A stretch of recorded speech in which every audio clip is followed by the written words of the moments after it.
Welcome to மாசா academy. So SSC GD 2026க்கு ரொம்ப சீரியஸாக ப்ரிப்பேர் பண்ணிகிட்ருக்கேன் என்னோடய ஸ்டூடெண்ட்ஸுக்கு. லாஸ்ட் மினிட் என்னால் முடிஞ்ச ஒரு சில டிப்ஸு. ஸோ ஸ்கிப் பண்ணாமல் பாருங்கள். இதில் ஏதாவது உங்களுக்கு யூஸ்ஃபுல்லாக இருந்துச்சு அப்படின்னா அதை யூஸ் பண்ணிக்கோங்க. கண்டிப்பாக உங்களுக்கு நல்ல மார்க் வந்து கூடும். ஸோ ஃபஸ்ட்டு விஷயம் என்ன அப்படின்னா, நமக்கு இப்போ வந்து எக்ஸாம் டேட் வந்து இன்றைக்கி போட்டிருக்காங்க. யார் யாருக்கு என்னென்ன எக்ஸாம் டேட் அப்படிங்கிறத போட்டிருக்காங்க. நிறைய பேர் ஃபஸ்ட் வீக் கொடுத்துருப்பீங்க, செகண்ட் வீக் கொடுத்துருப்பீங்க. ஆனால் கொஞ்சம் பேருக்கு மட்டும்தான் அவங்க ப்ரெஃபரன்ஸ் கொடுத்ததில் வந்திருக்கு, நிறைய பேர் வரல. அதை நினச்சி வருத்தப்படாதீங்க. இப்போ லாஸ்ட் வீக் கொடுத்தவங்களுக்கு வந்து ஃபஸ்ட் வீக் வந்திருக்கும், அதை நினச்சி வருத்தப்படாதீங்க. ஃபஸ்ட் வீக் கொடுத்தவங்களுக்கு லாஸ்ட் வந்திருக்கும், எதை நினச்சுமே வருத்தப்படாதீங்க. ஸோ எக்ஸாமை நல்லா பெட்டராக பெர்ஃபார்ம் பண்ணணும்னு நினைங்க, சரியா? ஸோ ஃபஸ்ட்டு விஷயம் என்ன அப்படின்னா, ஸ்டாப் ஸ்டடி, சரியா? படிக்கிறத என்ன பண்ணுங்கள், நிப்பாட்டுங்க, சரியா? ஸ்டார்ட் ப்ராக்டிஸ், சரியா? எல்லாருமே இதை கண்டிப்பாக பண்ணணும். கடைசி நிமிஷம் வரைக்கும் உட்காந்து படிச்சுக்கிட்டே இருப்பான். அப்படி படிக்காமல் என்ன பண்ணுங்கள், ப்ராக்டிஸ் பண்ணுங்கள். டெஸ்ட் புக்கில் பார்த்திங்க அப்படின்னா டெய்லி மார்க் டெஸ்ட் வருது, ரிஹர்சல் டெஸ்ட் வருது. ஸோ நாமளும் கூட வெனஸ்டே பார்த்திங்க அப்படின்னா வரக்கூடிய Wednesday state level mark test வந்து நம்ம வைக்கிறோம். ஆல்ரெடி சண்டே வச்சுட்டு இருந்தது தான், இப்போ ஸ்டேட் லெவல் மார்க் டெஸ்ட் வந்து வைக்கிறோம், சரியா? ப்ரீவியஸ் கொஸ்டின் 2025க்கான ப்ரீவியஸ் கொஸ்டின் எஸ்எஸ்சி ஜிடியில் கேட்ட கொஸ்டின்ஸ் நீங்கள் என்ன பண்ணலாம், போட்டு பார்க்கலாம். இப்போ உட்காந்து என்ன பண்ணுங்க, புதுசாக படிக்காதீங்க, ரிவிஷன் பண்ணுங்கள். நீங்கள் எந்த அளவுக்கு ரிவிஷன் பண்ணுறீங்களோ அந்த அளவுக்கு எக்ஸாம் என்ன பண்ணலாம், ரொம்ப ரொம்ப ரொம்ப ஸ்ட்ராங்காக நீங்கள் எழுதலாம். இது எப்படின்னா, இருக்கிறத விட்டுட்டு பறக்கிறதுக்கு ஆசைப்படுற மாதிரி, சரியா? நம்ம இருக்கிறத நல்லா ஸ்ட்ராங் பண்ணாலே நம்ம எக்ஸாம் என்ன பண்ணலாம், கிளியர் பண்ணலாம். அதை விட்டுட்டு அதை படிக்கணும் இதை படிக்கணும் நம்ம தேடிட்டே இருந்தோம் அப்படின்னா கடைசி வரைக்கும் தேடி தான் செய்யணும். சோர்ஸை லிமிட்டாக வைக்கணும், கம்மியாக தான் படிக்கணும். ஆனால் அதை என்ன பண்ணணும், பெட்டராக எக்ஸிக்யூட் பண்ணணும், பெர்ஃபார்ம் பண்ணணும். அந்த எக்ஸிக்யூட் பண்ணதுக்கு உங்களுக்கு என்ன தேவைப்படும் அப்படின்னா, இந்த ஸ்டார்ட் ப்ராக்டிஸ் தான் தேவைப்படும், சரியா? அப்படி நீங்கள் எதெல்லாம் படிக்கலாம் அப்படின்னா, கரண்ட் அஃபேர்ஸ் அண்ட் ஜிகே வேணால் என்ன பண்ணலாம், படிச்சுக்கிட்டே இருக்கலாம். கரண்ட் அஃபேர்ஸ் அண்ட் ஜிகே படிக்கலாம். மேக்ஸு, ரீசனிங், இங்கிலீஷ், இது மூணுமே ப்ராக்டிஸ் பண்ணால் மட்டும்தான் வரும். ஸோ அதனால் என்ன பண்ணுங்கள், ப்ராக்டிஸ் பண்ண ஸ்டார்ட் பண்ணுங்கள், இன்னும் படிச்சுட்டு இருக்காதீங்க, சரியா? ஸோ ரெண்டாவது விஷயம் வந்து என்ன அப்படின்னா, இப்போ எலெக்ஷன் வருது, சரியா? ரெண்டாவது விஷயம் என்ன சொல்லுவேன்னா, அவாய்ட் ஃபங்க்ஷன்ஸ் தான் சொல்லுவேன். ஸோ இப்போ வந்து எலெக்ஷன்ஸ் வருது. ஸோ எலெக்ஷனுக்காக நிறைய பேர் வந்து கட்சி ஒர்க்கெலாம் பார்க்க போவீங்க, சரியா? அதெல்லாம் தயவு செஞ்சு பண்ணாதீங்க. எலெக்ஷன் அன்றைக்கி பூத் கமிட்டி அதெல்லாம் நீங்கள் போகணும் அவசியமே கிடையாது. போய் ஓட் பண்ணுங்கள். ஓட்டு போட்டுட்டு உன் வேலை என்னதோ அதை மட்டும் பாருங்கள், படிங்க. நான் எதனால் சொல்கிறேன் அப்படின்னா, உங்கள் ஒரு ஓட்டு வந்து யாரோட லைஃபையுமே தலைகீழாக மாற்றாது. நீங்கள் அவங்களுக்காண்டி வேலை செய்வீங்க, கட்சிக்காக வேலை செய்வீங்க, எம்எல்ஏக்காக வேலை செய்வீங்க, இல்லை பைசா தாராங்கிறதுக்காண்டி வேலை செய்வீங்க. அந்த வேலையினால் அவங்களோட லைஃப் வந்து தலைகீழாக மாற்றாது. ஆனால் உங்களுக்கு கிடைக்கக்கூடிய வேலையினால் உங்கள் லைஃப் வந்து தலைகீழாக மாறும், 100% மாறும்.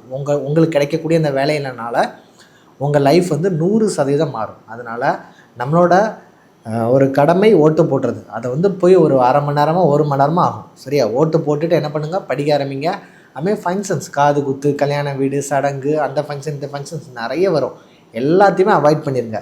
நீங்கள் சும்மா சாதாரணமாக ஒரு ஃபங்க்ஷன்ஸ் போனால் அவங்கள மதிப்பாங்களா, இல்லை வேலையோடு போனால் மதிப்பாங்களாங்கிறத நீங்களே முடிவு பண்ணிக்கோங்க, சரியா? இந்த 10 நாள் வந்து இந்த எக்ஸாம் முடிகிற வரைக்குமே ரொம்ப ரொம்ப கேர்ஃபுல்லாக இருங்க, சரியா? மூணாவது விஷயம், ஹெல்த் வந்து ரொம்ப ரொம்ப ரொம்ப இம்பார்ட்டன்ட்ப்பா. நம்ம கடைசி நேரத்தில் நமக்கு உடம்பு சரியில்லாமல் ஆயிடுச்சு அப்படின்னா நம்மளால் இந்த எக்ஸாம்ஸை ஒழுங்காக எழுதவே முடியாது. அதனால் ஹெல்த்தை வந்து ரொம்ப இம்பார்ட்டண்ட்டாக நீங்கள் என்ன பார்த்துக்கோங்க. இது வேறு சம்மர் டைம், நிறைய தண்ணி குடிங்க, சரியா? நல்லா வாட்டர் குடிங்க, நல்ல ஃப்ரூட்ஸ் எடுத்துக்கோங்க, வாட்டர் மெலன் இந்த மாதிரி ஃப்ரூட்ஸ் எடுத்துக்கோங்க. நமக்கு நல்ல எனர்ஜி வேணும் அப்படின்னா ப்ரோட்டீன் தான் நமக்கு தேவை, சரியா? ப்ரோட்டீன் நமக்கு நிச்சயமாக தேவை, ப்ரோட்டீன் எடுத்துக்கோங்க. Avoid hotel and junk food, avoid hotel food. முக்கியமாக ஹோட்டலில் போய் சாப்பிட்றவே செய்யாதீங்க, வாயெல்லாம் கட்டுப்படுத்திடுங்க. எக்ஸாம் முடித்தோன்னே ஒரு விருந்து மாதிரி போய் சாப்பிடுங்க, ஒன்றுமே பிரச்சனை கிடையாது. இந்த ஹோட்டல் ஃபுட்டு, ஜங்க் ஃபுட்டெல்லாம் என்ன பண்ணிடுங்க, அவாய்ட் பண்ணிடுங்க. வீட்டில் அம்மா தர சாப்பாடு என்ன இருக்குதோ அதை மட்டும் யூஸ் பண்ணி ஹெல்த்தியாக இருங்க, சரியா? காலையில் பார்த்திங்க அப்படின்னா முளைக்கட்டின பயிறு சாப்பிட்லாம், ப்ரோட்டீன் கிடைக்கும். முட்டை சாப்பிட்லாம், டெய்லி 2 முட்டை சாப்பிடுங்க. இந்த ஹெல்த்தை வந்து ரொம்ப ரொம்ப இம்பார்ட்டண்ட்டாக இந்த எக்ஸாம் முடிகிற வரைக்கும் பார்த்துக்கோங்க. எங்கேயும் வெளியில் என்ன பண்ணாதீங்க, தயவு செஞ்சு போகவே செய்யாதீங்க, சரியா? ஸோ 4வது ரொம்ப ரொம்ப முக்கியமான விஷயம் வந்து என்ன அப்படின்னா, பயப்படாதீங்க, சரியா?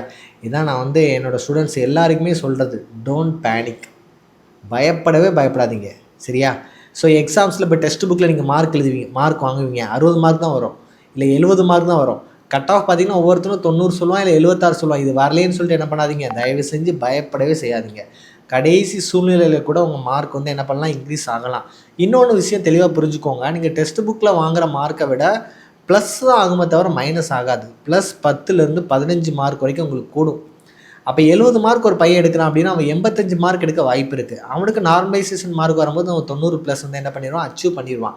ஆனால் இந்த 70 மார்க் எடுக்கிற பையன் என்ன பண்ணுவான் அப்படின்னா, ஐயோ நம்ம 70 தான் எடுக்கிறோம், லாஸ்ட் இயர் கட் ஆஃப் 76, இந்த டைம் வேகன்சி வேறு கம்மி, நம்ம வந்து 90 மார்க் எடுக்கிறோமேனு சொல்லி பயந்தான் அப்படின்னா அவன் இதிலே தான் நிற்கணும். 70 வந்து கீழே தான் குறையும். அதனால் நீங்கள் எவ்வளோ மார்க் எடுத்தாலும் பயப்படாதீங்க, நல்லா படிச்சுட்ருக்கீங்க சரியா. பயப்படாமல் எக்ஸாம் என்ன பண்ணுங்கள், ஃபேஸ் பண்ணுங்கள் சரியா. ஸோ 5வது விஷயம் வந்து என்ன அப்படின்னா, அந்த கட் ஆஃப் மார்க்கை பற்றி இப்போவே என்கிட்ட கேட்குறாங்க. கட் ஆஃப் மார்க் வந்து என்ன சார் இருக்கும் அப்படின்னு சொல்லிட்டு. கட் ஆஃப் மார்க் அப்படிங்கிறது எக்ஸாம் போட்டதுக்கப்புறம் தான் தெரியும். அதுக்கு முன்னாடி யாராலையும் ப்ரெடிக்ட் பண்ண முடியாது. ஸோ நல்லா புரிஞ்சுக்கோங்க, எக்ஸாம் வந்து ஈஸியாக இருந்துச்சுன்னா கட் ஆஃப் மார்க் வந்து கூடும். எக்ஸாம் வந்து ஹார்டாக வந்துச்சு அப்படின்னா கட் ஆஃப் மார்க் வந்து என்ன ஆகும், நிச்சயமாக குறையும். ஆனால் வேக்கன்சிஸ் நம்ம கம்மியாக இருக்கிறதுனால கட் ஆஃப் மார்க் எப்போதுமே ஒரு மீடியம் ரேஞ்சில் தான் இருக்கும். ஸோ அந்த கட் ஆஃப் மார்க்கை பற்றி இப்போதைக்கு யோசிக்காதீங்க சரியா. உங்களுக்கு வரக்கூடிய எக்ஸாம் கொஸ்டின் பேப்பரில், உங்களுக்கு வரக்கூடிய ஷிஃப்ட்டில் உங்களால் எவ்வளோ பெட்டராக பெர்ஃபார்ம் பண்ண முடியுமோ அவ்வளோ பெட்டராக என்ன பண்ணுங்கள், பெர்ஃபார்ம் பண்ணிவிட்டு வாங்க சரியா. ஸோ நம்மக்கிட்ட கிட்டத்தட்ட 80 கொஸ்டின்ஸ் கொடுப்பாங்க. ஸோ மொதல் 2-3 கொஸ்டின்ஸ் ஹார்டாக இருக்கலாம், இல்லை ஒரு 10 கொஸ்டின்ஸ் ஹார்டாக இருக்கலாம், இல்லை ஒரு 20 கொஸ்டின் ஹார்டாக இருக்கலாம். ஆனால் மீதி இருக்கிற 60 கொஸ்டின் ஈஸியாக தான் இருக்கும். அந்த 60 கொஸ்டினை பெட்டராக பெர்ஃபார்ம் பண்ணிட்டு வாங்க. இந்த கஷ்டமாக இருக்கிற 20 கொஸ்டினில் அவங்க டைம் என்ன பண்ணிடாதீங்க, தயவு செஞ்சு வேஸ்ட்டே பண்ணிடாதீங்க. சொல்கிற புரியுதா. எப்போதுமே கொஸ்டின்ஸ் வந்து லெவல் இப்படி தான் இருக்கும். ஈஸி இருக்கும், ஹார்டு இருக்கும், மீடியமாகவும் இருக்கும். இந்த ஹார்டை விட்டுருங்க, ஆனால் அந்த ஈஸி மீடியம் என்ன பண்ணுங்கள், ஸ்கோர் பண்ணதுக்கு நிச்சயமாக என்ன பண்ணுங்கள், ட்ரை பண்ணுங்கள் சரியா. ஸோ இந்த லாஸ்ட்டு டிப்ஸு யாருக்காக அப்படின்னா, இந்த லாஸ்ட்டு வீக்கில் எழுதுவாங்கள்ல, 3rd வீக் 4th வீக்கில் எக்ஸாம் எழுதக்கூடிய ஸ்டூடெண்ட்ஸ்க்காக. இந்த 3rd week 4th weak students என்ன பண்ணுவாங்க அப்படின்னா, எக்ஸாமில் படிக்கிறதை விட்டுட்டு கொஸ்டின் பேப்பரை பார்க்க ஆரம்பிப்பாங்க. இந்த ஷிஃப்ட் எப்படி வந்துச்சு, ஈஸியாக வந்துச்சா கஷ்டமாக வந்துச்சா, அதில் கொஸ்டின் என்ன வந்திருக்கு, இதை பார்த்து என்ன பண்ணுவாங்க, டைம் வேஸ்ட் பண்ணுவாங்க. தயவு செஞ்சு இந்த 3rd 4th வந்த பிள்ளைங்க ரொம்ப உஷாராக இருங்க. டெய்லி எக்ஸாம் எழுதுங்க சரியா. டெய்லி எக்ஸாம் எழுதுங்க, எக்ஸாமில் வந்த கொஸ்டின்ஸை படிங்க. ஆனால் அதுக்காக உங்கள் டைமே என்ன பண்ணிடாதீங்க, அந்த அனலைசிஸ் பார்க்கறதுலே, எல்லா யூடியூப் சேனல்லையும் போய் அனலைசிஸ் பார்க்கறதுலே உங்கள் டைம் என்ன பண்ணாதீங்க, தயவு செஞ்சு வேஸ்ட் பண்ணாதீங்க.